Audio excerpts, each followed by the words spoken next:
जी नाज़रीन, मेरे साथ इस वक्त मौजूद हैं डॉक्टर समीना हक, जो कि एसोसिएट प्रोफेसर ऑफ गायनोकोलॉजी हैं, साथ ही साथ लेप्रोस्कोपिक एंड स्टेरोस्कोपिक सर्जन भी हैं और आईवीएफ एंड एक्सी एक्सपर्ट भी हैं।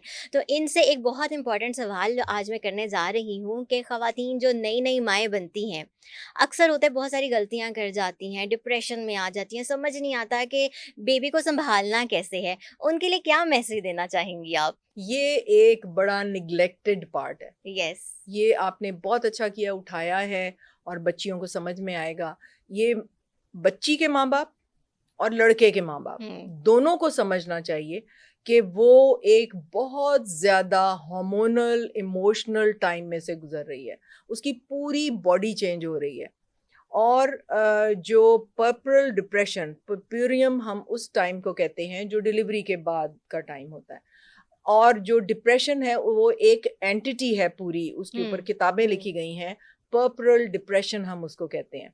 अब पहले तो पर्परल ब्लूज़ होती हैं, जैसे रोना आ रहा है, हुँ, हुँ। बच्चे को नहीं उठा रही, दूध नहीं पिला रही, वो कभी-कभी उठा लेती है और रोती जा रही है, अपना ख़्याल नहीं रख रही। ये है थोड़ी-सी इंडिकेशन हो रही है कि ये अब डिप्रेशन में जाना चाहती है।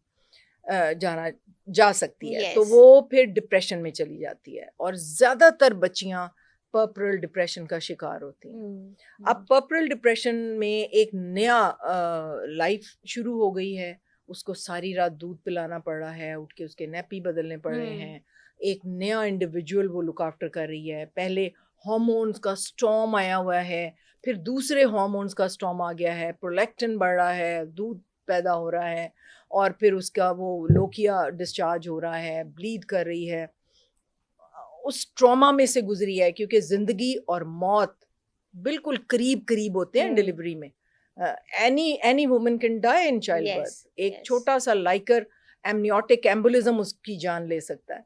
तो इसलिए वो एक ज़िंदगी और मौत की कशमकश में से निकलती है जब वो एक बच्चा पैदा करती है। उस ट्रॉमा में से गुज़र के फिर वो जब उसको रिलैक्स होती है तो फिर जो रोती है वो जितना डिप्रेशन में जाती है और फिर उसके बाद को किसी ने उसको मेंटली प्रिपेयर नहीं किया होता। हुँ, वो हुँ। फ़ियर ऑफ अननोन लेके लेबर में जाती है, फिर वो इतनी शदीद पेन होती है लेबर की ट्रू। कि आपकी जो सबसे ज़्यादा कभी पेन हुई है उसको आप 200 टाइम मल्टीप्लाई कर लें तो दैट इज़ लेबर पेन। उसको नहीं-नहीं कुछ नहीं होता, ये तो सब दर्दें लेते हैं, ये कह के उसको लेबर रूम में डाल दिया जाता है। फिर वो जिस एक्सक्रूशिएटिंग पेन से गुज़रती है, फिर अगर बेटी पैदा हो गई तो और डिप्रेशन यस। में चली गई।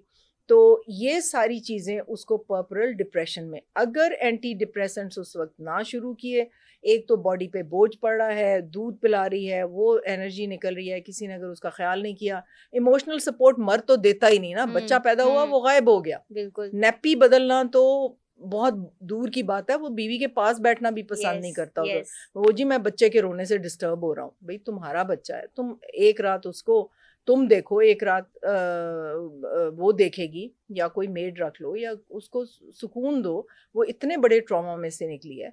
तो वो जो है फिर ये पर्परल साइकोसिस में चला जाता है। हुँ, साइकोसिस में से फिर निकलना बहुत वो तकरीबन पागलपन का वो है, वो मैड हो जाती है। साइकोसिस, पर्परल साइकोसिस अमेरिका में वो बनी हुई हैं, सोसाइटीज़ बनी हुई हैं, हुँ, हुँ। पर्परल, ब्लूज़, डिप्रेशन, साइकोसिस और वो बाकायदा जाके पूरा सर्वे करती हैं कि कहाँ डिलीवरी हुई है, बच्ची जो है वो साइकोसिस में या डिप्रेशन में या पर्पल ब्लूज़ में तो नहीं जा रही। ये बाकायदा एक उन्होंने रिकॉग्नाइज़ किया है कि ये एक बड़ी इम्पोर्टेंट बात है और इसको रेक्टिफ़ाई होना चाहिए। तो हमारे मुल्क में तो वो ये भी नहीं देखते कि बच्ची के इमोशनल स्टेट क्या ट्रू, है। True, true. तो फैमिली को सपोर्टिव होना चाहिए, उनको समझना चाहिए कि ये थ्रू आउट प्रेगनेंसी किस कदर मुश्किल हालात में से गुज़रती है, फिर काम कर रही है, ऑफ़िस जा रही है और अगर पहले बच्चे हैं उनको देख रही है। कहते हैं जी सब बच्चे पैदा करते हैं जी, जानवर भी ट्रू, पैदा कर लेते हैं, तुम बिल्कुल। इतना क्यों शोर मचा रही हो? तो this is a wrong attitude. Alright, thank you so much doctor साहिबा।